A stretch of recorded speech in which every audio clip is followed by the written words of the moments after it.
Welcome to Who Knew. We are fans of the current series of Doctor Who, and here we discuss our likes, dislikes, and insights into the modern regeneration of the show.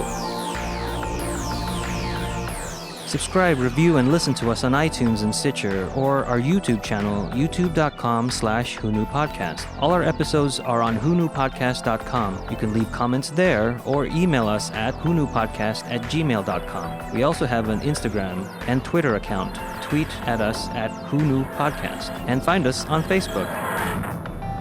Today's episode is episode 10 of season 6, The Girl Who Waited. The girl who waited so long for the Doctor will find herself waiting once again, unless she can get help from an unlikely ally, herself. This episode is written by Tom McRae, directed by Nick Horan. It originally aired on the 10th of September 2011 and was watched by 6 million viewers. Hi, this is Eugene. Let's introduce ourselves. Hi, this is Auburn. Hello, this is Frank. Hi, this is Brian.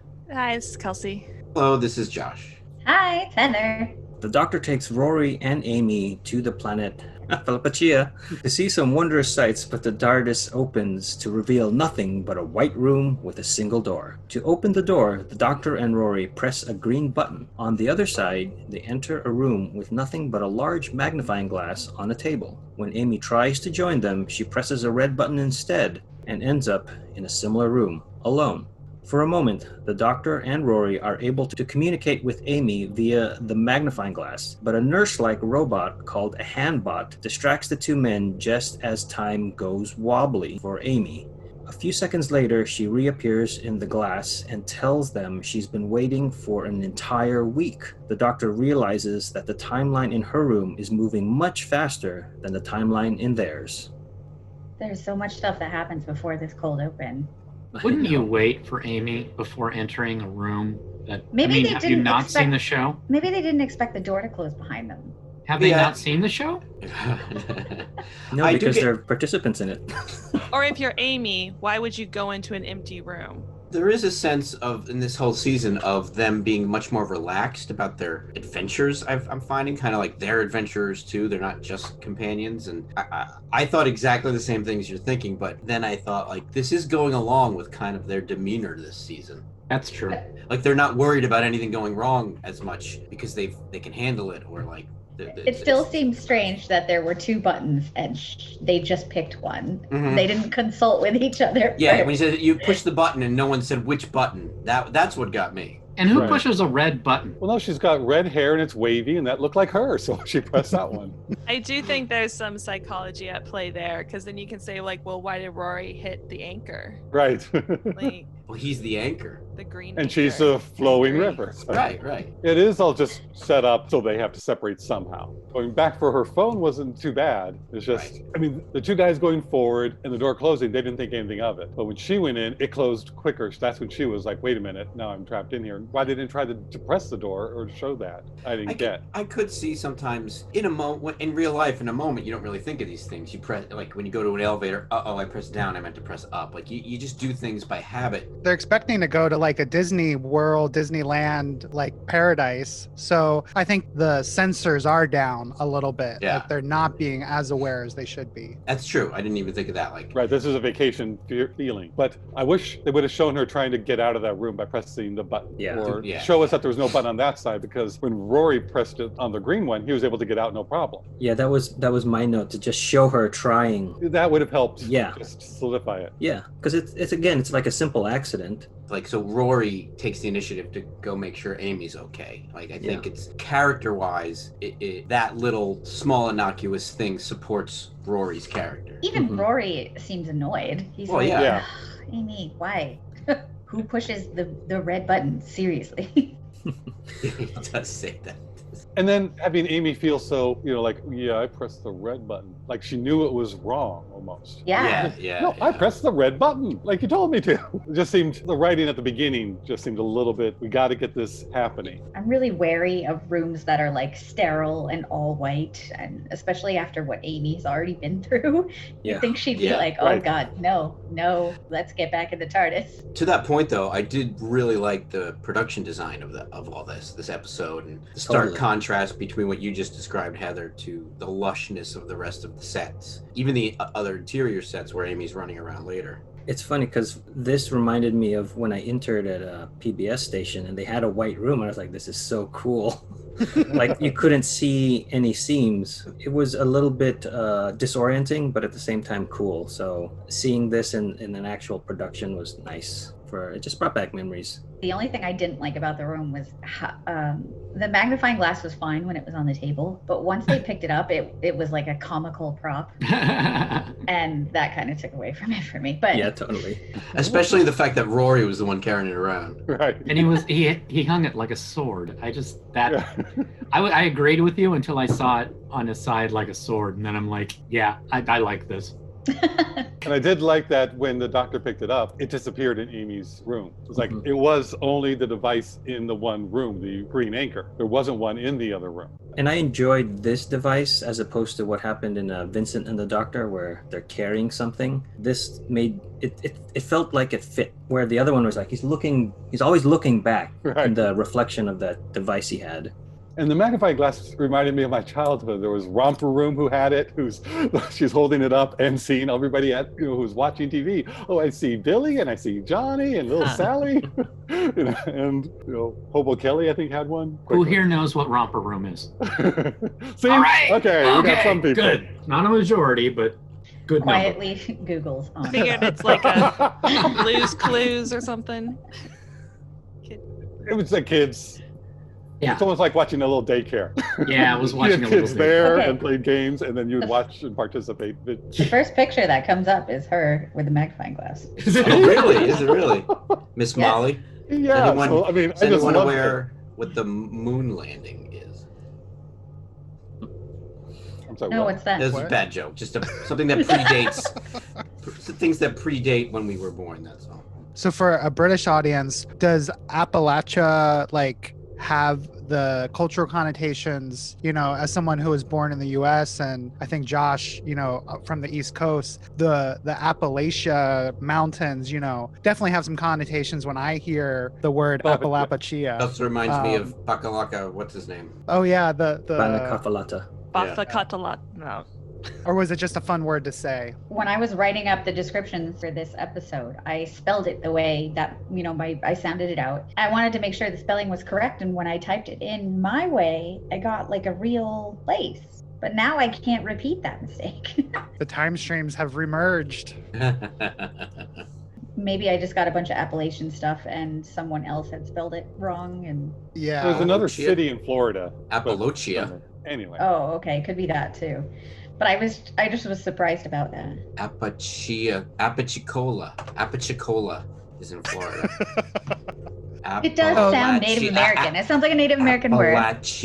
Apalachicola. That's in Florida. Apalachicola. Moving on. Moving on to the next Moving one. on. We This already will be covered some. heavily edited.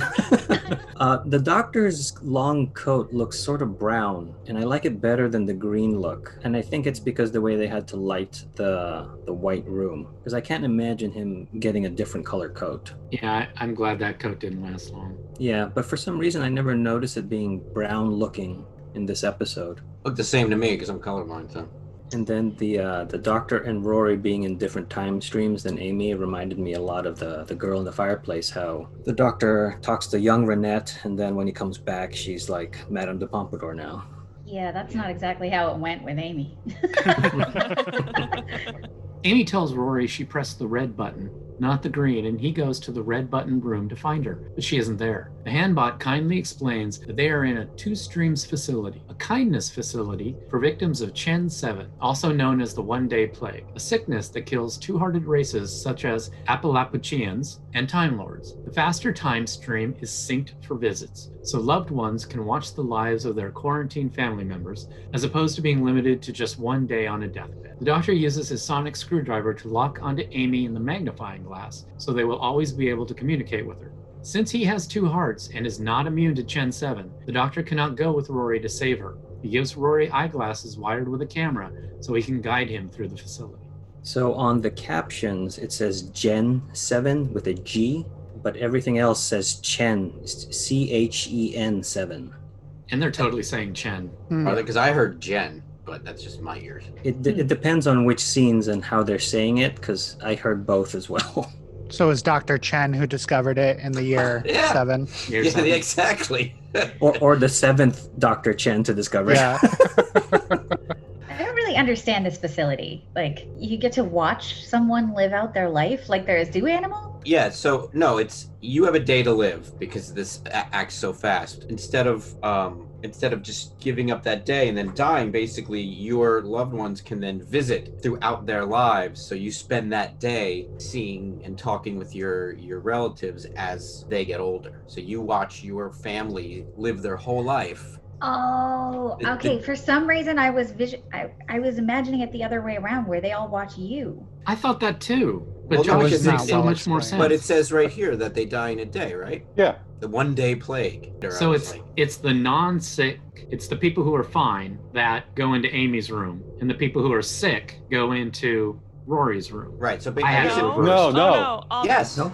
Amy's time is compressed in that room. She doesn't get hungry because she's only spending the actual day there. So she would be the sick one who would die in a day, or it's a choice. Like they do say later it's a choice. So you could do it either way, but that doesn't make sense either. So what's the point of all There's the no different point. rooms you can go into and all the different things you can do? We'll say Amy is sick for this Right. argument. Amy's sick. So she goes into the time stream that can be altered and changed. So she's only going to be there for a real 24 hours because she'll die by then if she's sick. During that time, she will live an entire life because they're going to speed up her life timeline. And so she can go mountain climbing, into the garden, go on the roller coaster, doing all the other stuff, live her whole life, come back to the room, talk to the people who are there waiting for a day, saying, oh, this is what I did. I went out there and did all this fun stuff, so they can see her live out an entire fake life. And so she's getting older and living out her life so rather her- than just sitting right. there for 24 standard hours, wasting away and dying.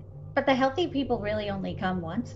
Yes. Okay. Healthy. Basically, that waiting room on both sides is a day. That's why she didn't get hungry. That's what they said, like he was Right. saying. So it's just they compressed a lifetime into a day. So the patient doesn't basically wither away and die. They actually can live out an extended life. They feel like But the person visiting them isn't coming to like visit them every day. and No, they are just there for a They just day. come once, they see. Okay. Right.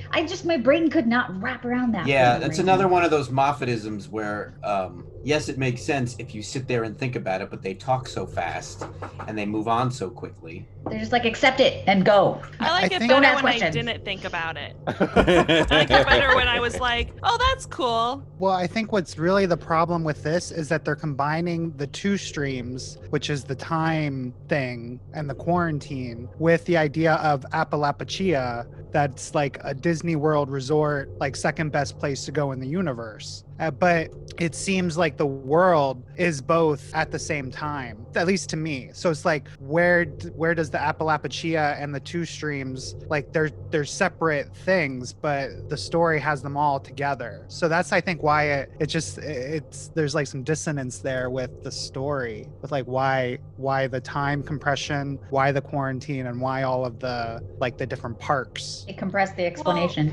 Well, I figured, Albert, that like no one comes to Apalapucia anymore because it's been quarantined. It's almost like if all the Disney World workers got sick and they had to quarantine all the Disney World workers inside Disney World. That's just crazy talk. But no one would come to Welcome home. Disney World anymore for the rides. The only people coming to Disney World would be the family members of the people who have been quarantined. And Or new sick people that were sick, Right. who've gotten it, are going to be coming in. so, because like Rory later like makes a dig at the doctor for not like pre-checking that Apalapucia had been quarantined before they arrived, or that there had been a plague on this planet. Yeah, there's a lot that the doctor does or doesn't do that I have issues with in this episode. You'd think he would have known about a major plague on a planet. Totally, yeah. He knew about major plagues on Earth and such. Mhm. Yeah, but it's like, okay, I'm doing this for Amy and Rory, taking them someplace nice after everything and losing their daughter and finding out all that kind of stuff. It's But like, then, we're going for somewhere fun. We're showing you somewhere fun and we're just going for a good time. like that I get, but to continue the Disneyland analogy further, it's like if I want to go, I'm going to check if it's blocked out or not. You know what I mean? So it's like, did he They check? just, no, they, But to the point of the doctor though, they never check. They've got the psychic paper. They show up and they do. This will get us in wherever we need to go. But this isn't going to be dangerous. This is. But Disney. that goes back to what we were saying in the beginning: is that everything is kind of motivated by the story. It's like that's what's serving their actions. Like I get it. The TARDIS is going to take you where you need to go. The Doctor needs to go to Apalapucia. Well, you can look at it as the whole point of going here was to make Amy and Rory fall in love even more. Wow, that would just make the Doctor a real big bleep bleep. The point of this episode is to further Amy and Rory's love for each other for whatever reason, so they can save the galaxy even better next time. I don't think they've been tested enough. And speaking of the small amount of cast members in this is their Dr. Light episode for this season. Yeah. They saved on the budget there, and then I think they also saved on the budget with the white rooms. Yeah. And then this is also the shortest cast list for any full-length episode of the modern series. But when you consider the classic series, it is only second to The Edge of Destruction, which has the least amount of cast members. It's true. It's really actually a brilliant... That's the one we watched. Yeah. It's really a brilliant Dr. Light episode because he's in the whole episode. But looking at what he shot, it probably took all of 2 days to shoot for him. Yeah. When the Doctor and Rory are trying to figure out how to save Amy, and then the Doctor gives Rory the glasses so that he can see what's going on. I love how once he has them on and they're projecting the video of what the glasses see, he says, "Hello, handsome man," and then Rory's like is talking to him. He And says, he's like, "Hello." "No," he's like, "I'm looking at myself in the projection of what you're seeing." Poor baby. Actually, I didn't catch that. I thought he was teasing Rory, and then Rory took it as a compliment. Yeah, see? That's Well, what Rory I- did take it as a compliment for a funny. minute. Yeah, but Oh, that's funny. Thank you for saying that, Eugene. I didn't get that joke. I thought it was funny. I was with Josh. I thought it was funny that it was almost like Rory's response is like, people don't tell him that. And so he was like, thank you. What would have been better is if he goes, "I needed that today." This part also has my favorite line. Amy, the Rory and the Doctor have decided to go get her, and Amy looks and says, "Rory, I love you. Now save me." Go on. And the way she delivers it is perfect. I mean, she delivered it very much like, "All right, come and get me." Well, this is small, but like, why does the Doctor tell Amy to go into the facility? Like, she seemed like she was doing just fine in the waiting room, but the story needs to happen. because I thought that at first too, and then I realized they're gonna. The handbots are going to keep coming. Yeah, he told her to hide, didn't he? Yeah. Because like that's one room, and if they all end up in there, she can't get out. So he told her to go hide. All right, I'll let it. There's a lot of things that happen in this episode where I was like, "What? Why?" And then 10 minutes later, I'm like, "Oh." I would have hung out as long as I could. And then if the handbot came in, then she could have written with her lipstick, like, "Had to go. Find me inside." But yeah, small qualms. Inside the facility, Amy is chased by handbots who want to heal her. Because she is human, they do not realize that their medicine will kill her. She escapes them by hiding in a plume of exhaust smoke, which shields her from their hand sensors. Safe for the time being, she enters a room of doors, each leading to a Two Streams entertainment center. She chooses Garden, where the interface tells her the smoke she hid in was exhaust from the temporal engines.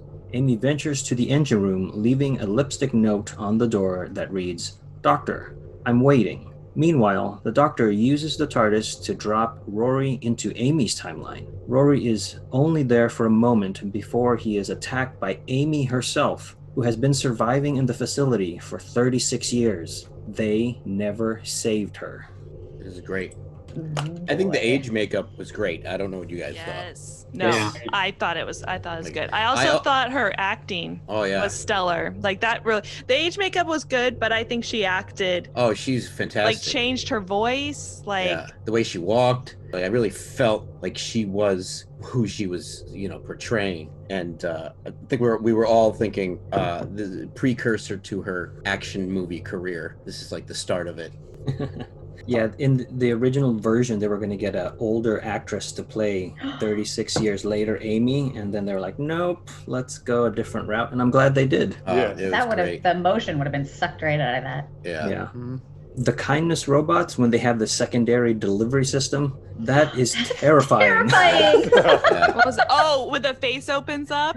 Yeah. What's funny is that this first time looks amazing, but the second time they do it doesn't look as good. Yeah. They can only afford to do it once and to look good. But I also like the dichotomy of it where their face opens up and that's scary. All these things come up and that's scary. And then they shoot this little dart, which doesn't seem scary, you know, visually, but at the same time, it's like, oh my God, there's no way to escape that. So it's well, that's why you get knocked out first. That's the kindness well, I mean, there's a lot of kindness, like I guess the medicine killing you is the kindness, whatever. But also the kindness is they put you to sleep first so you don't have to see that scary, like Venus flytrap with needles. And isn't there a saying like killed by kindness? Yes, like somebody took that killed by kindness, I guess saying cliche, and they took it to a different, like, literal level. Oh, I'm sure. Mm-hmm. I really like how we do get to see the Amy that is aged 36 years becomes incredibly intelligent. Yeah. But even before that, when Amy is still new in this facility, she immediately goes to find the source of the smoke that hid her from the handbots. And so she's already showing how much she has matured and learned from her adventures before she even goes through the 36 years. And I think that's super cool, because not even I would have thought of that. I would have been like, cool, I'll just hide in this smoke again next time.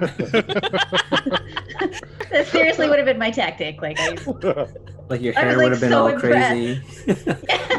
You guys finally came. Your glasses would have been all fogged up. I can't see.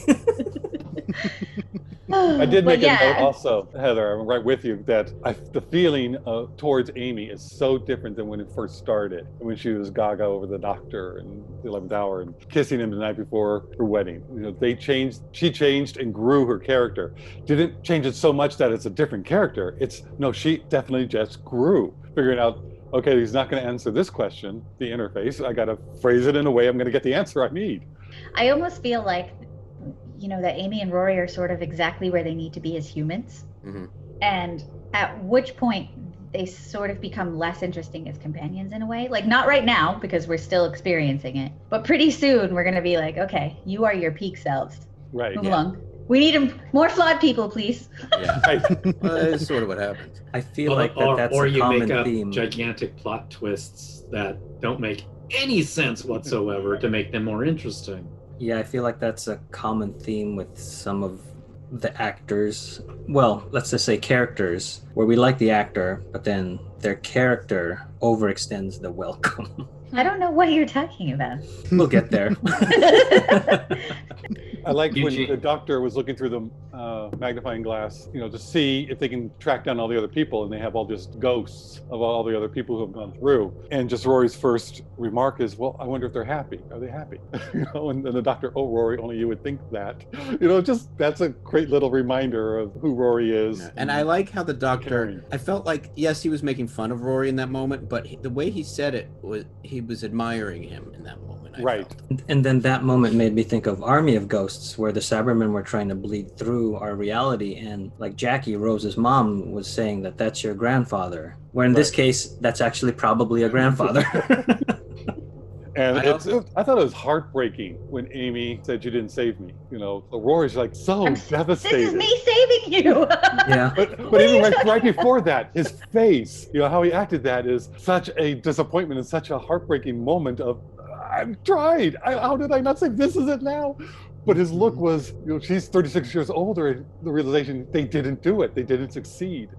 Something that he's, after being the lone centurion and going through everything, he let it down. He let her down at this point. Some of the best acting in this episode of the two of them in their whole run. Yeah. I also like, though, that Rory doesn't let the now Amy bully him into feeling guilty, He says to her, because she's like trying to make him say like, oh, you're just upset because I'm old now. And his response is like, no, I'm upset that I didn't get to grow old with you. And I was like, I was like, Heather, but I was like, I'm glad that they didn't. I liked the writing in this moment. I felt like each character doctor was saying valid points, and neither of them were getting like what's the word? I don't know. Neither of them were a pushover. Like a pushover, or their feelings weren't being dismissed. It's a very mature argument. They should show this episode in couples counseling. How many times have you said that? I was just going to say, since this was a Dr. Light episode that they were trying to save money, I can understand why they would say, let's hire an older actress so we don't have to go through the makeup. I'm glad that budget talk didn't win. I'm super glad as well, but I would be curious to see if Arthur Darvill had the chops to bring that emotion with a actress we've never seen before. I'm just curious. Oh, I see what you're saying, Heather. An alternate universe, I would like to see how that would have played out. But I'm glad they didn't do that. An alternate time stream? Mm-hmm. There was a moment when I think Rory was also kind of like, oh, hey, she looks great for her age. Yeah. Future is bright, assuming we get there. By the way, Eugene, did you notice when Amy's running from the robots? Did you notice the music? It was second season. When she's still young, or when she's older? Yeah, when she's still young. Dun, dun, dun, dun, dun, dun, dun. Oh, like the bridge scene where they're running across the bridge? Yes. Yeah, it's very second season music. I kind of liked that. There's another moment at the end that I couldn't figure out what song or track it is. Maybe you guys can help me out with that.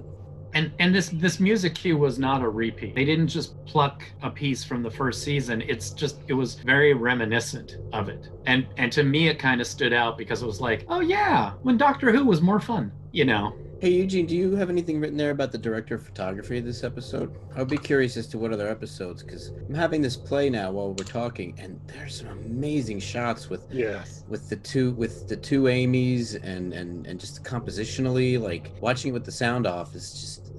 It doesn't feel as cinematic as Night Terrors like we spoke about in our last episode, but there's some brilliant stuff going on. So the cinematographer for this episode is Owen McPollen. He is Irish from Cork. Oh, mom's hometown. So he floats. You've never met anybody from Cork, then. So Owen has done 5 episodes: The 11th Hour, The Doctor's Wife, Night Terrors, the Girl Who Waited, and The God Complex. Oh yeah. He's good. Some brilliant. If you're a big fan of the making of this show, I would suggest just watch this episode with the sound off because it's fantastic. There's even a moment later where they pose a question. We haven't gotten there yet. Of what's the most important thought you've had for them to think, and then it cuts to Rory, but it's very quick and out of context, sort of. So there's all these little subliminal things going on to bolster the story. The Night Terrors was more akin to horror and film noir, whereas this feels a little bit more like television just because of the probably the lenses, but the way they're using it is really brilliant. It's very intimate also. Yes. Yeah, there are a lot of close-ups in this episode, and usually when there's a show with a lot of close-ups, you always feel like, I need to back up. I'm claustrophobic. Right. like show me where we are, but it's really great. Especially when you've got an actress in makeup. Well, I think... But they weren't scared of it. They weren't scared of it. They just... Yeah, no, not at all. A lot of close-ups, and then also, too, usually when you have a split screen with the same actor, it's obvious. I don't feel this episode. I feel it's seamless, and it felt very natural. They did a really great job. When they were smart to keep both the Amy's away from each other until the very end.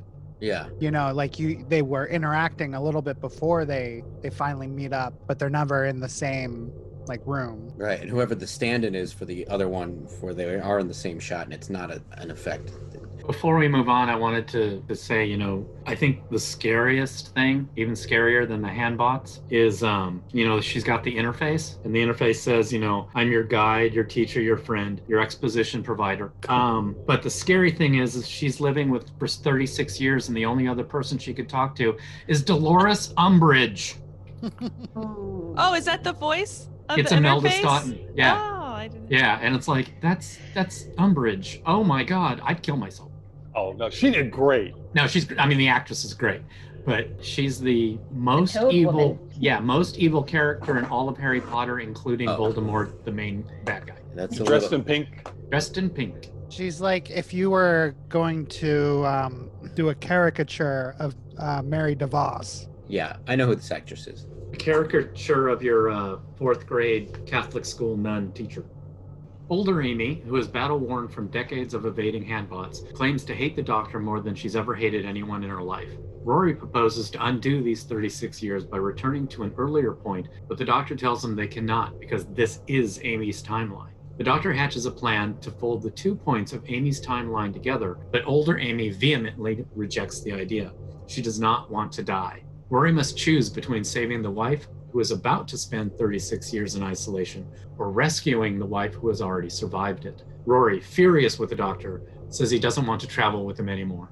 I love that. Oh, good Amy, stuff, good stuff, good stuff, good stuff. I love that Rory just stands up to the Doctor at this point. He's like, come on. I just felt that it was so cathartic for me. And throws his connection to the Doctor away. Mm-hmm. And then this whole reasoning behind why, like, 36 years later, Amy wants to not erase who she is by saving the younger version. It reminded me of Infinity War, like how Tony Stark doesn't want to erase what we have, meaning like his daughter. And so I thought that was, just in the time we're in, that's what came to my mind. But I liked it that... Go ahead, Brian. I'm probably in the minority, but this is the part of the episode that... But there's a part of me that's like, if I were the older Amy, I would be like, oh yeah, go back. It's like, I'm not going to die. I'm just not going to have existed. I'm fine. Go, do it. I mean, I think even after 36 years, I would be like, go ahead, kill me. I'm fine. To me, there was nothing that said this version is worth keeping. Well, it's kind of like, I think I thought the same thing as well, but to get to the end of the episode, I think there's that moment, we haven't gone through that, and to think about the fact that, like, I don't want to have lived this pain. I'd rather die than have lived this pain. But she gets the notion of, I could possibly get out of here and be happy again. Like, that's a very enticing thing in that situation. Like, oh, my life isn't over. Like, to think that my life is over, I've lived this pain, I don't want to, I'm done, I could leave. But then she gets the notion that she could actually leave and be happy. Actually facing death and non-existence is much more different than the idea of it. I would look at it as there's hope, there's a good outcome, rather than being scared of death. It's like... Yes, but she has spent 36 years disconnecting from even the idea of who those people were.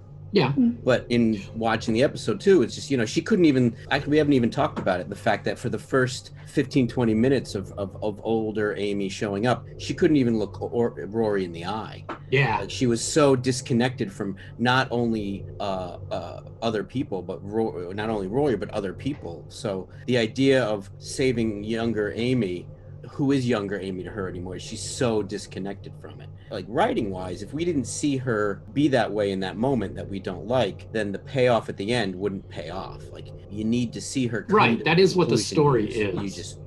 You just spoke about. But yeah, I totally agree with what you're saying, but then we don't have an episode. So yeah. I agree with the other part of what you're saying. Because I think of that sometimes too, like, would I give up my life and the pain I've lived to go tell my younger self how to avoid the pain I've lived? I probably would. I think it's more than that, though. I think what you think as well. But earlier I alluded to the fact that she became very intelligent and very kind of like tough and strong. And I feel like she doesn't want to go back to the person that she feels is dumb and weak and compared to what she has evolved into. Like, she's just the person she's evolved into is much more advanced than the other Amy, and to just throw all that away, it's like I can understand why she would want to live as the new person that she is now. It's hard to have empathy when you haven't been around people for 36 years. Well, yes. And also she says, when we're all saved from this, I'm going to go out and travel. She's not staying with anybody. Right. She's still going to be the alone person that she's become. I'll bring this up in a little bit because it's part of my dislike, but I don't want to get ahead of things. Put a pin in it. I'm getting tired of the pawns, especially when they yell at the Doctor, like Rory does when he says, I don't want to travel with you anymore. And I'm like, well, then don't. Like, you have a choice. and they're going on adventures. But then when they get in the midst of these adventures, they hate it. And it's all like, Doctor, why didn't you save her? Doctor, why didn't you save him?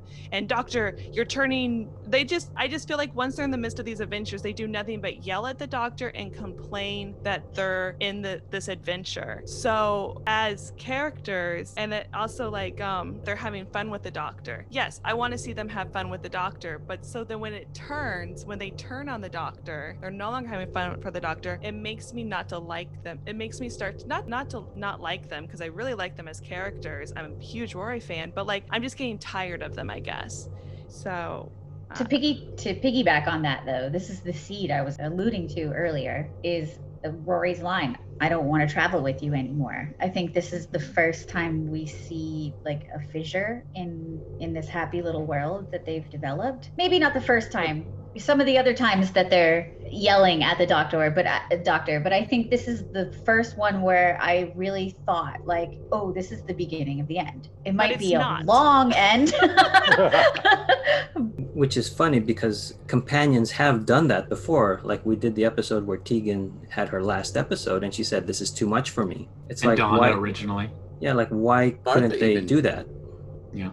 They're not at that point yet, I think, because I liked Rory doing that. I liked Rory doing that, and it was because the Doctor didn't check where they were going first, is why he didn't want to travel. It's you didn't even check to see if this was a safe place. You told us we're going to a safe, fun place, and you didn't even check that. And personally, I'm a planner. I plan things out. I'm not the most spontaneous person in the world. He has a spreadsheet for our discussion today. Yes. And I do too. I did want to address Amy's state of mind, because when I first watched it, I was like, why won't you want to undo this? It was not a good life you had, for these 36 years. And then I kept trying to put myself into Amy's frame of mind after 36 years. When did she give up on Rory and the Doctor saving her?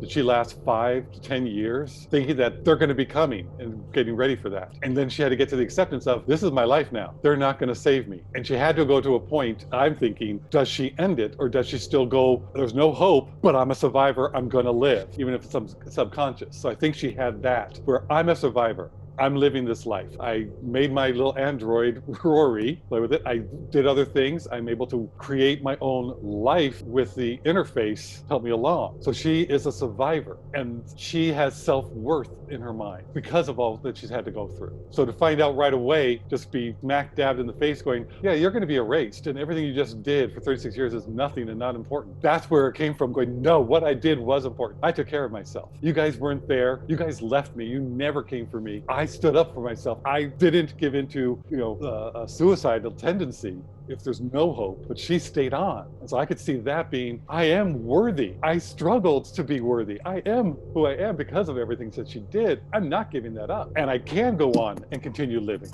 It's get me out of here and I can continue this life. It is worth something. So to me, after I started thinking what she's going through, yeah, fight for it. I could understand future Amy not giving up at all. Just to build on kind of what we were saying about the pawns and stuff, I am very much over the waiting motif. The girl who waited, the boy who waited, then the boy who waited, and then the girl who waited. By now it's stop. I'm just sick of it, and it's been done. What did I say last night? What did I say last night, Frank? If you just took the emotion and characters of this episode and poured it into the Pandorica episode, and then be done with the whole waiting thing. Just be done with it. But they didn't, and so I'm really glad they did this episode. I don't want any more waiting with you, but this episode is okay, this is the exception to that rule, because I really, really like this episode.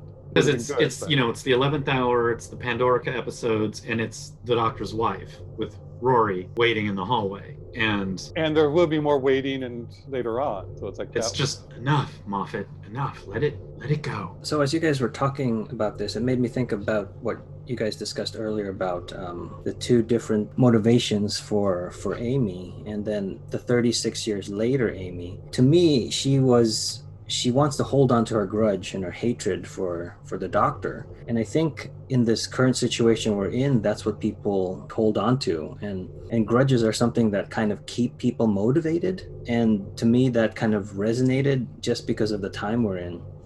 That's a good point. I like. Amy does seem like the kind of person who would wait 36 years to get really ticked off at you.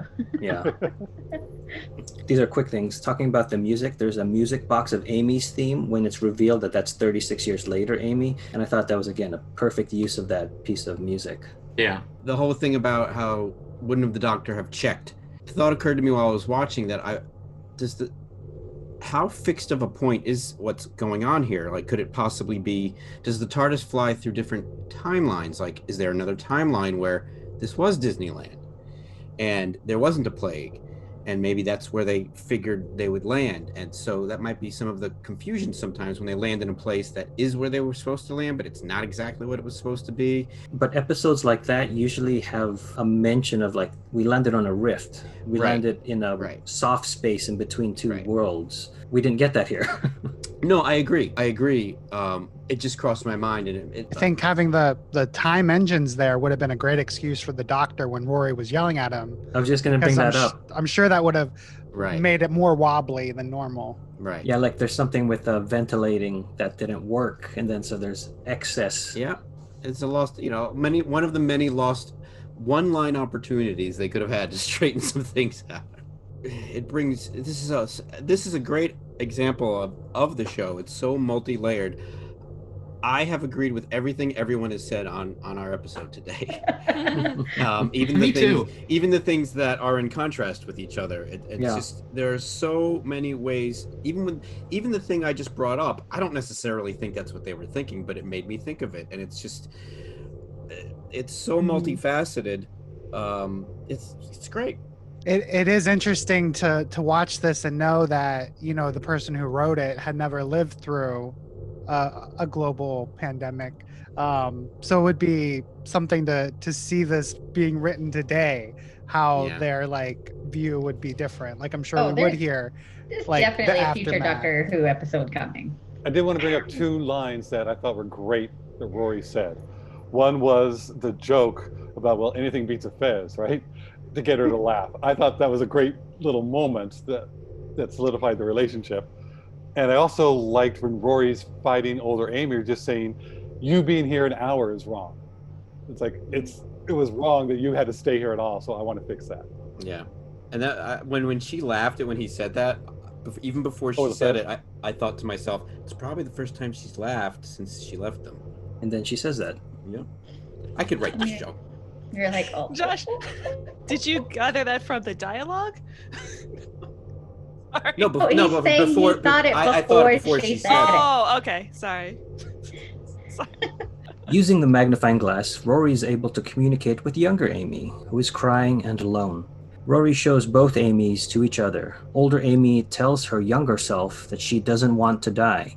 Younger Amy asks her, "What about Rory?" And they bond over their love for him. Older Amy decides to save younger Amy after all, on the condition that she is saved as well. The Doctor invokes rule number 1, telling them it's possible for both Amys to coexist at once. He asks them to stand near the same spot and share a thought, which happens to be their first kiss with Rory, and their timelines successfully merge.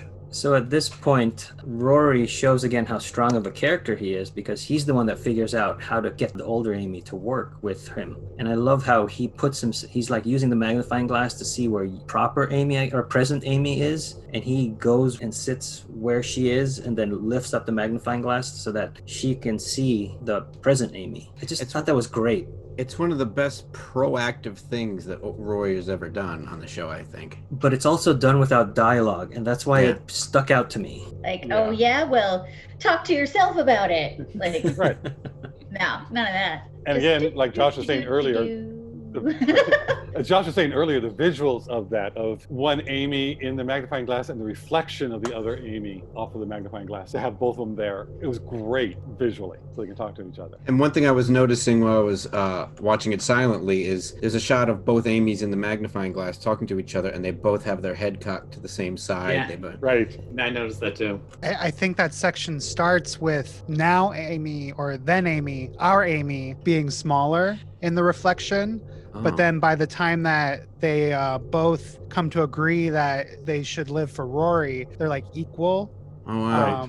So I thought that was pretty neat from them. I was wondering if they were going to make like now Amy or Merge. our Like, Amy like over Yeah. Right. the now Oh. Amy, which is not our Meld Amy, the but two. they didn't do that. So. I'm glad they didn't, because they used lens flares in a like a powerful way here, as opposed to a stylistic choice.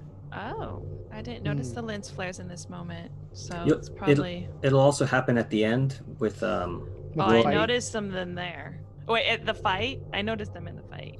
No, not the fight. Oh. The one. We'll get to it. Oh, the door. Oh, I gotcha. Yeah. The conversation that the two Amy's have is great. When Amy was describing Rory, then you see someone and you think not bad, they're okay, and then you get to know them and they turn into something so beautiful. I just wanted to let you guys know that's how I feel about all of you. Aw. I thought that was a great I'm still in the line. you're okay phase, but it's cool. Oh, that's all right. That's fair. You're the newbie. Yeah, it's only been 3 years or something. I don't know. Come on. Another great line of Amy's was, "I'm going to pull time apart for you." Just talking to Rory. I thought that was a great little line. Ooh, that's a good one. I also liked, I think it's in this section, where Amy knows the doctor so well, because the doctor's like yelling at her, or telling her what she's suffered so much that you had to build a fake Rory, and she says, I don't know if the words are exact, but she said, well, I needed a friend, which is then referred to as a pet, and I was alone. So she yells at the doctor, you would do the same. And the doctor immediately says, no, I don't think I would. But now in hindsight, when we know this doctor Handles, he does the exact same thing with Handles when he's alone in Later on in the future. yeah, later on.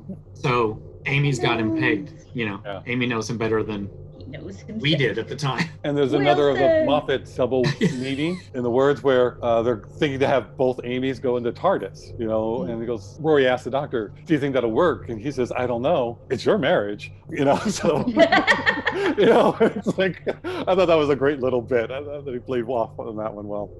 When I first watched this episode, for some reason, because of other things I had watched, it felt like it was in a time loop, which means it's going to continue that way. And future Amy was telling younger Amy, I remember this, and I'm not going to be saving you because I didn't save you before. And so you're thinking, how many times does this happen? I thought that too. How many Are in times? a loop. But watching it this time, or the timeline isn't its own timeline. It's a condensed version there in the same 24 hours. So this is all the first time it's going on. The doctor's able to touch those 2 points together to bring one Amy forward, so you could look at the 2 different points in time, but it only happens once. And so when future Amy is telling her this, that's only the part of the conversation that she's got up to at this point, because they're both actually going concurrently. So when our proper Amy, as we're going to name her, I guess, was saying, well, what about Rory, and changing her mind, that's happening concurrently. So she's remembering that now, it's like happening oddly. So it's not an actual time loop. More like Looper. I was just thinking that's kind of what they were playing off of in Looper, which didn't really work when you re-examine that movie, but it's still really cool. But here in this microcosm of this episode, it is working. How about, is it like Christmas Carol with Kazran's memory? Where he's, yeah, Right. I think it's more Yes. like that. Because I needed that. When Frank explained that to me, a lot of my opinion on this episode changed. Because it's like, okay, now I buy it. I just like how when it came down to like the thing that got older Amy, I think, on board with like being rescued was to think about Rory. I liked that it was similar to me. It was like similar to Amy's choice. Like that was the motivation for Amy and Amy's choice to do what she did. Her motivation was Rory, and life without Rory made her make the decision to Right. crash the car. So I liked that consistency, I guess. Yeah, I agree with you. I think that's a great parallel. I liked when she said 3 little words, what about Rory? I liked it. I thought that was a great bit to add that sentence of all it's going to take is 3 words. Those weren't the 3 words I was expecting, to be honest. I couldn't remember what the 3 words were, but when she said them, I was like, oh. The two Amys meet face to face, but the TARDIS is upset by the paradox they've created. As both Amy's and Rory fight their way to the TARDIS, younger Amy is caught by one of the handbots and given an anesthetic. As older Amy watches, Rory lovingly carries her unconscious body into the TARDIS. The doctor goes to the door and watches as older Amy races towards him. He makes a quick decision, apologizes to older Amy, and locks the door. He lied. There cannot be two Amys inside the TARDIS at the same time. Rory goes to unlock the door, but older Amy warns him that if he does, she will definitely enter the TARDIS. If he really loves her, he cannot let her in. A broken-hearted Rory is forced to leave the older Amy behind. She allows the handbots to touch her, administering the anesthetic. She fades away peacefully while younger Amy awakens in the TARDIS with Rory by her side.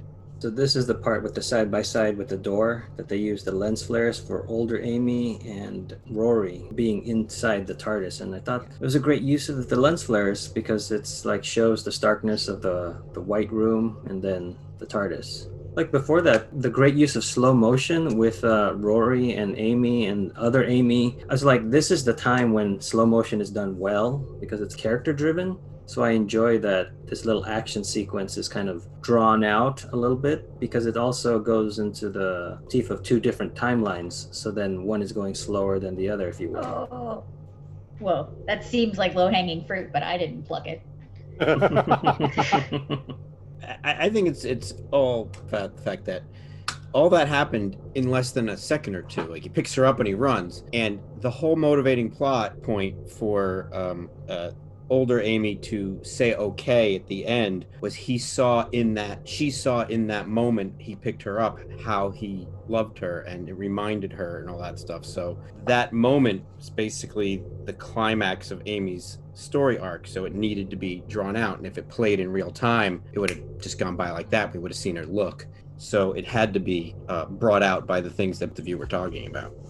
When they're having that slow-mo fight, there's a piece of music that when older Amy realizes what's going on, it changes, or not changes, but it sounds familiar, but I couldn't figure out what song it was. And Maybe I tried Shazam it. I tried doing Shazam, I tried doing Soundhound, it didn't take, so I'm not sure. It was probably just some incidental music that Murray Gold threw in there. But whatever it is, it fit the moment because of how I felt. I didn't think the doctor apologized. I did not get that as an I'm sorry. He says I'm sorry and then locks her out of the TARDIS. That was I lied. Bye. It didn't come off as any kind of genuine that he's really sorry for this. I will disagree with that. I feel like he was, but again, it's almost like, you really feel bad for that 6-year-old who fell and skinned their knee. The 6-year-old, it's the end of the world. To you can empathize with how bad they feel. And I am sorry you fell and skinned your knee, but there are larger things in the universe than your skinned knee. That's how I saw it. But it was still Amy. Yeah, I know. I can't. It I had can't to have been him, hard for him. Yeah, I cannot imagine him not feeling guilty in that moment for her. But I think when he said later on, Rory saying she's going to die out there, he goes, no, she's not going to die. She's going to never exist. Right, and I think that's his mentality for being able to be a Time Lord and see all this stuff. I think you're absolutely right, but I do think he has enough empathy to see how she is hurt in that moment, knowing she was going to cease to exist within a few minutes. I can't imagine him not feeling empathy for that. I think a lot of it depends on what you think of the last shot when Amy wakes up and says, where is she? And there's like a shot of the doctor just looking, and then he turns away. Like whatever you're reading into that final look from the doctor, is he guilty? Is he sinister? Nonchalant? Is he sinister? Yeah, that's like the Rorschach check test of what you think the doctor meant by sorry. I'm also going to go back to my point before of Rory saying, I don't want to travel with you anymore. I seriously think the doctor's been thinking about that this whole time. I think he's starting to look at this entire experience with Amy and Rory through a new lens. Maybe he's right. Maybe this is not working out anymore. I've sort of maybe I'm making it up, but I feel like ever since Rory screamed that the doctor seems... I feel like it just sent a shockwave through him. And I feel like he's going to be thinking about it all the time for the rest of the time that they're together. I just feel like he's been through this type of thing with companions before. And even just Rory saying that one line was sort of like, oh no, it's coming. Well, even that line, yes, is the start, but then something else happens in this part where Rory says, this isn't fair. You're turning me into you. Yeah. And I thought that was great. So it's like, maybe that's what's hammering or planting the seed further in the doctor is like, I am kind of messing them up. I started watching this episode not remembering how it played out. I want to watch this episode again knowing that the doctor was lying about it working, like, and seeing it on his face and seeing how it plays both ways. And it's pretty sorry. This is why I wanted wireless. It's pretty obvious because I did remember that he was lying. And so I had that experience that you wish that you had. So you should watch it because he does have this look on his face like, yeah. Right. Yeah, but it could play both ways. Yeah. Like knowing that it plays one way, but not knowing it plays like he's crossing his fingers that it works. So it works both ways. I love shows like that that do that, where it gives it, on second viewing, you see a whole other story unfolding.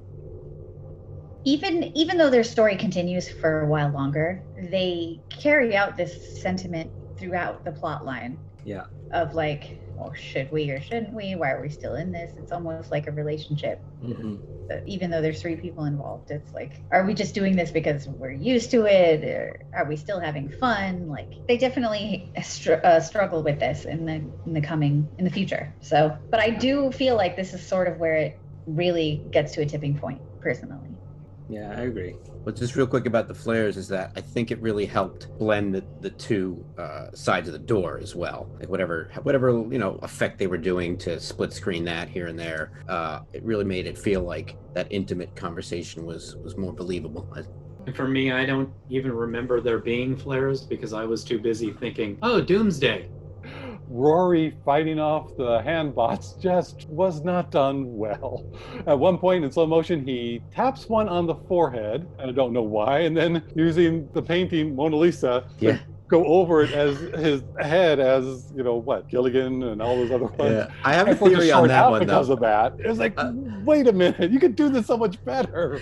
My thinking on that one, well, maybe the collective energy from how old that painting is and from the certain timeline and what it means to the universe. Oh, so it wasn't just a painting, it carried all this energy, and that's what did it. There you go. Even if they had just done better, it's too much.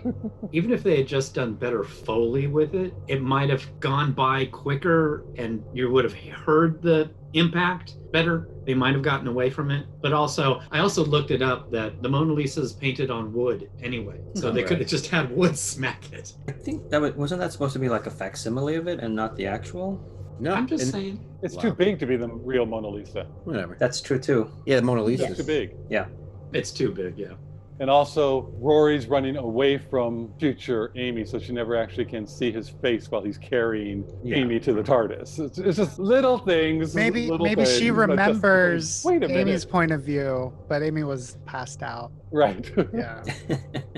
Oh, as Rory runs in, holding Amy, he kicks open both doors. But then as the doctor runs back out to close the door on now Amy, like he comes to one door being closed and peeks out the other door before closing it. Just a weird one. So the first 2 times I didn't notice that because the moment was so great. The emotion carried me through the continuity. There is a small gap early on when older Amy first leaves the waiting room, where she's got a helmet on, and as soon as she turns the corner into the hallway, she doesn't have a helmet on. I did like the lounge chair in the TARDIS. It reminded me of the First Doctor, because we had done the First Doctor not too long ago. It reminded me of that, with Susan laying down in that kind of a chair bed. Once you know how this episode ends, the older Amy character really feels like a character they meet on a planet, who usually ends up sacrificing themselves for the Doctor and the companions, whatever. This older, withered soldier on a planet who now is their chance to get off, and I'm not going to sacrifice. This is my chance. But then understands, and empathizes and sacrifices himself like a good soldier does. It's a very I don't want to call it a trope because it's a good story point. They even had an episode of the Clone Wars with the janitor. I don't know how familiar you are with the Clone Wars. It is a staple. Yeah, it's a staple. Thank you. So removing the fact that it's Amy, it really makes sense that this older character, like how it plays out. It's interesting. I just thought of that. Mm-hmm. And we haven't really mentioned. I really liked, even though it's a simple thing, like that older Amy's armor was pieces of the robots tied together.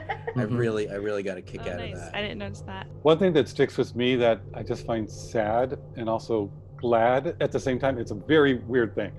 It's the whole doctor saying, no, she's not going to die. She's going to never exist. And because they're time travelers with the TARDIS, they remember her. So she didn't exist, but she did because they remember her. So I'm glad that they can remember future Amy and honor that, and I'm glad she didn't feel like she had to die because she didn't. It's just one of those weird, trying to understand this duality, so it's very sad that she had to go, but that they did remember her, and only they're going to remember her because they've been in the TARDIS, they've time traveled. Was that like that also gives Amy's line more meaning to me when she's like, where is she? It's like supposed to clue me that she remembers her even though she has ceased to, or never existed. Yeah, and that one just messes me up. Oh, I didn't even get that. That's cool.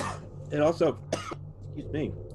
It's got Josh all choked up. Yeah. It also makes me think of like the two timelines of Rory and Amy growing up with Mel and without Mel, and how I kind of see it as they remember both. So the one with Mel doesn't cancel out the other, because since they are time travelers, they actually have it in their minds that they grew up.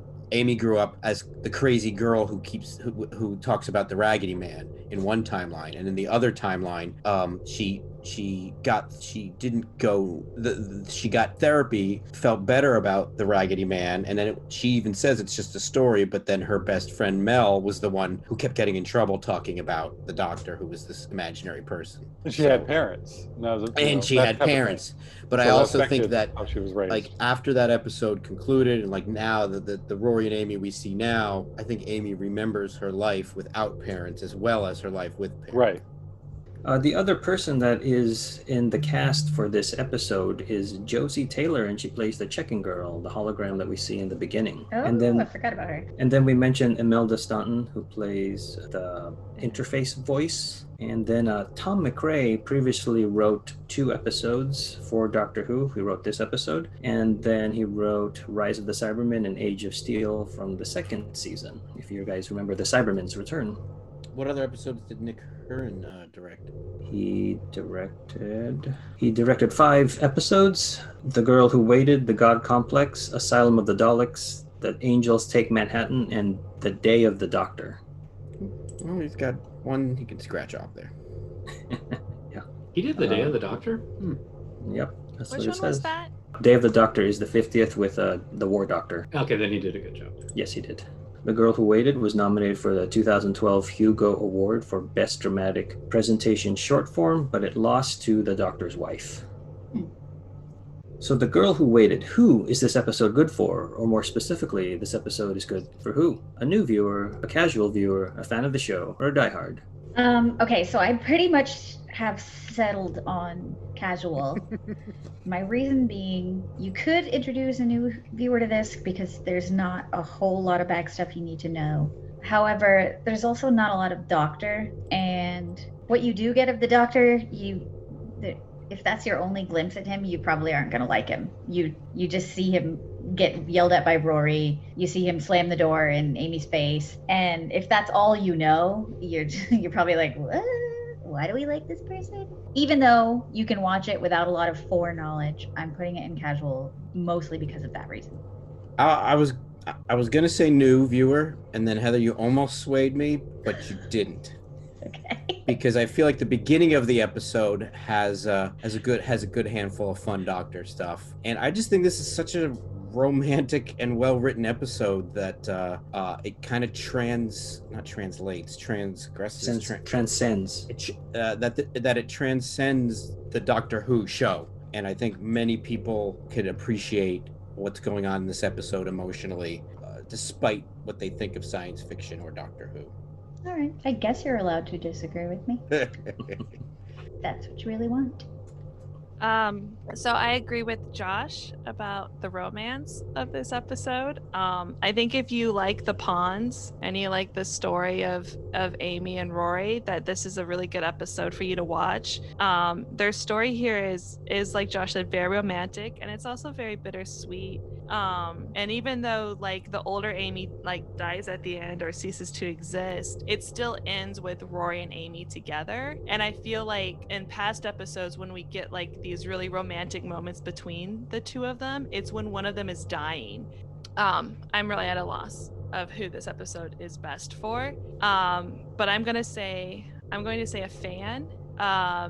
Just because I feel like there's so much in this episode that you really have to have been watching the season and the seasons before leading up to this episode.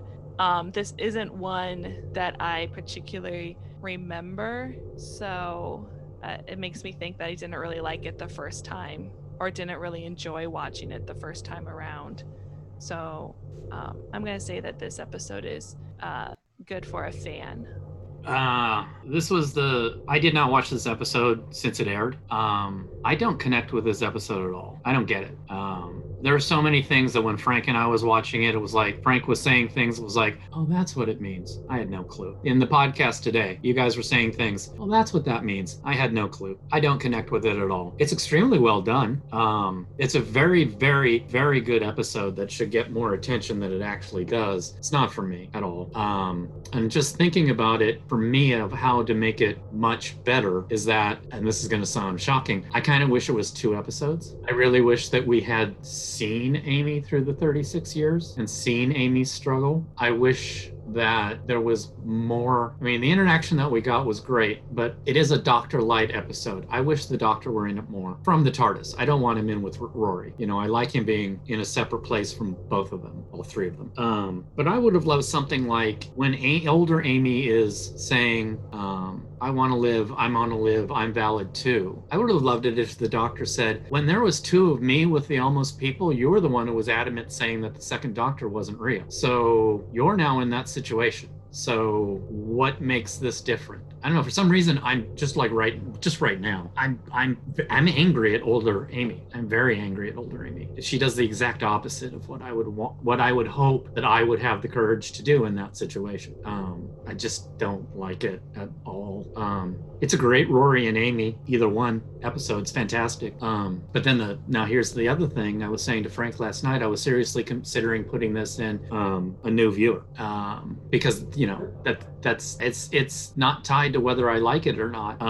But after this podcast, I'm going to say casual because I realize that I do think there's a lot of ambiguity in this episode, and for me, it's not the kind of ambiguity that's like, ooh, let me think about that. That's interesting. It's more like, hey, spell it out a little better, because I missed so much. I actually thought she died at the end and didn't fade from existence, and they were just being fancy schmancy with their lighting. I didn't get that she faded from existence. I like it better that she fades from existence, but I didn't get that when I watched the episode. I thought she died, and then they just did a fade away to get back to the TARDIS. It's just like, no, I don't get that at all. But I am going to say casual. But yeah, I also think that this episode suffers from its time and place in Doctor Who episodic series order. Maybe if this was stuck in the midst of better episodes, a more exciting time, I might have liked it better. But to me, where it is drags it down to more of the same of what's going on. So, but I still think a casual fan would know what's going on. And maybe even a lot of new people, they would enjoy it. For a new Who viewer, I would want something that is just a little bit more, I don't even know what I want to say. A little more straightforward. And I know I already said my piece, but Brian, you just reminded me with my first episode being Amy's Choice. And Josh, you said, I think it matters most about whether you're curious enough to understand what it is you just watched. For me, I was definitely curious after watching Amy's Choice, even though I was confused because of what I said earlier. I thought the Doctor was very charming, and then there was this cute budding relationship happening. And for this one, it wasn't a cute budding relationship. It was something that was very already well down the road and developed. And on top of that, the Doctor was kind of portrayed as a jerk. So for me, something like Amy's Choice, no idea what's going on, wanted to see more. Something like this episode, no idea what's going on, kind of left with a negative feeling instead of a excited feeling. So anyway, sorry, I didn't mean to I could see talk that. twice. I guess I just gravitate towards things that point out how life can be horribly ironic. And life is horribly ironic, so given the chance to change it, I'm leaping. Well, thanks, Heather, for taking the words out of my brain. Oh, I'm sorry. See, this is why you should never talk twice. I suck. I agree with what Heather said, that it does have a sad ending. This doesn't really have a lot of action. It's all more cerebral, and it's definitely character driven. That's why I think you should know the characters more. If there is somebody who is in the industry or wants to see great acting while you like the show, they want to see the camera work, all the behind the scenes aspect of it being a good story, that would be someone I'd show it to. But I wouldn't show it to somebody to try to get them into Doctor Who. Because it leaves you sad for everything Heather had said. And so for that reason, I switched over to also be a fan. So I think a casual might get you just, if you're watching periodically, you don't know what's happened. And I think that's more of a disservice to you if you're just casually and you come across this one, not knowing what Amy and Rory have gone through at this point. You'd get the story, and then if you watch it in order, like most fans would watch, okay, we're watching this season, we're watching it in order. They got the whole story. I think you get the most out of it. And I love this episode. I really enjoy this episode. I think it is done very well. I think the acting for both of them, all of them, but mostly they're on Karen and Arthur. And I think they do things well. And her not looking in his eyes, is just so telling that she can't relate to this. But it's their acting choices and the visuals are great. So I do really like this episode. But this being more of a character show, a character episode, that's why I would not put it for a new viewer personally. But I could definitely see, since it's a standalone, it does have great characters in it. It does show you some great writing and all that. So, well, I don't think that I would put it into a new category for many of the reasons that have been articulated, except for if somebody had somehow been a Karen Gillan fan and not seen any of Doctor Who. Like, I would definitely say, here, watch this episode to see like her at her best. We didn't mention it, but like when her and Rory first meet or first go back to her den by the engines, she has that moment where she looks at the lipstick and debates whether to put it on. And I mean, that's just like you see so much in that moment and in her face. And she has a few moments like that, despite performing with makeup on, that me as an audience member, I feel connects.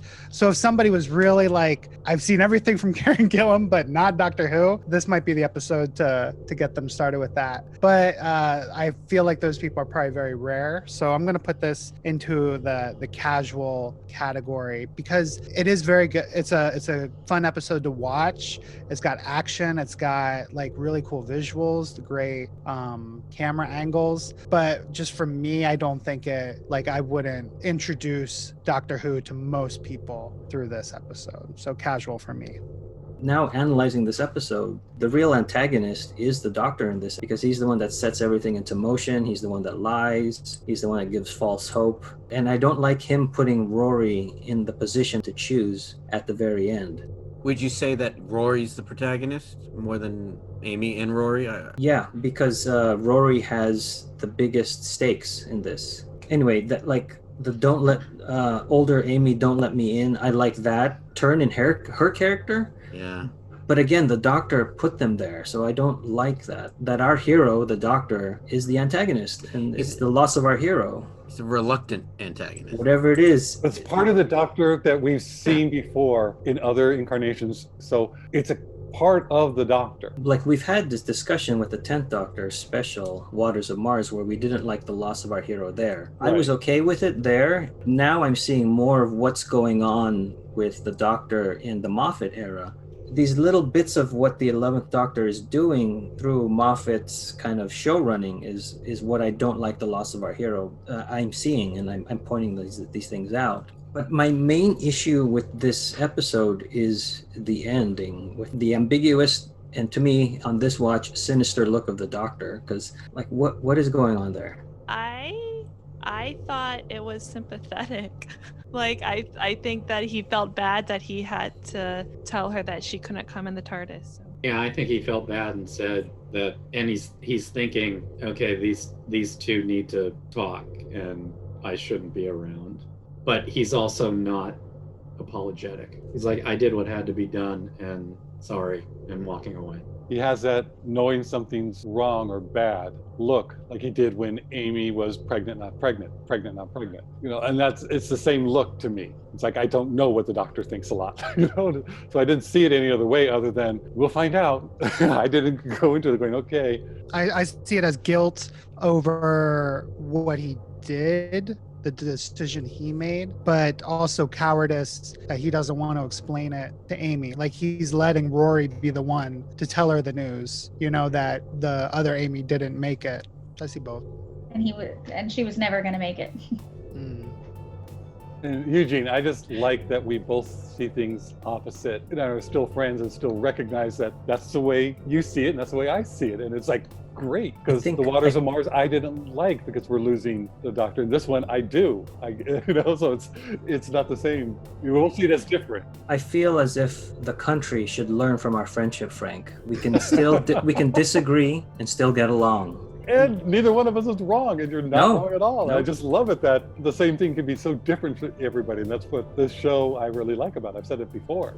Yeah. Why we like this podcast. We get these different ideas that never occurred to us. And I mean, we even have a different way of answering this final question at every episode. Right. And none of us is wrong.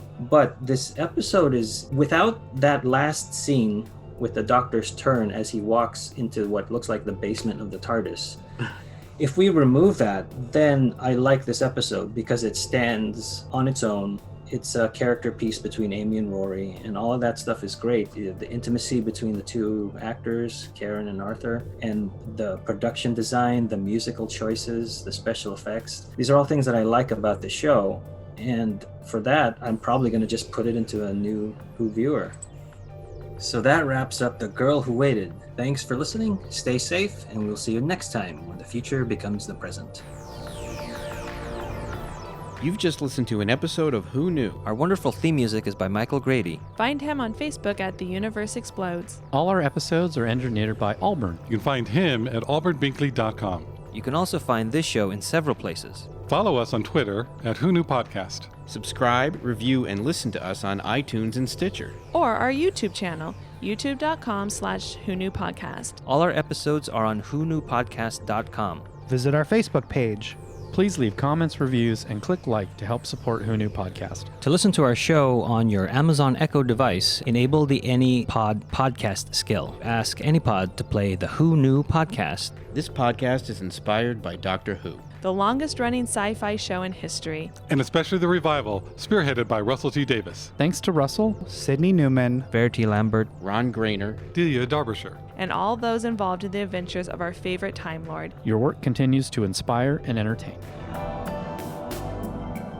By the way, apparently someone is going to knock on my doors because I have to put an ice cream cake in my freezer, so that's going to happen. Sorry. So someone's just going to knock in and go, I'm going to put that cake in your freezer. All right, my job's done. See ya. Then you hear, it's time to put that cake in the freezer. What? It's going around the building. It's going around the building to each apartment. Tell everyone it's time to put their cake in the freezer. Josh is in a different show than we are. No, but it's rude of people to use my freezer for ice cream cakes and not expect me to eat some of it. No, just I let us didn't know. realize that. I thought so. I'm assuming you're having a cake delivered. No? My landlord's cake, but apparently she doesn't have room for it, so. No, it's a part of your rent. Yeah, I know. Get some rent knocked off. Or take a big piece of the Is cake. it a Fudgy the Whale? Or Cookie Puss? I don't know. Is that it? Is that them? I don't know either. You tell them that you have to share the cake with your podcast friends. You mail us a piece. And dry ice. Yep, that one. Yeah. Hi, lady. You're taking our picture. Here's Heather's freezer. Here's Heather's landlord. No Bye, problem. lady. Thanks, Carol. They're all saying hi, by the way. Hi. Hi, come say hi. Show us the cake. Oh, Mom, I'm talking to my friends. They really just tell you as soon as you get it done to sleep for at least 5 hours, or preferably just keep sleeping until the next day. And then, they say your eyes could get, sore or tired or dry for like the weekend, the 2 days, and then you're fine to go back to work. What about if you dream about a sunny beach? I just don't know what to tell you. That's only if you got LASIK on your mind's eye. Isn't that a Han Solo book? LASIK in the mind's eye. Now that would be a splinter.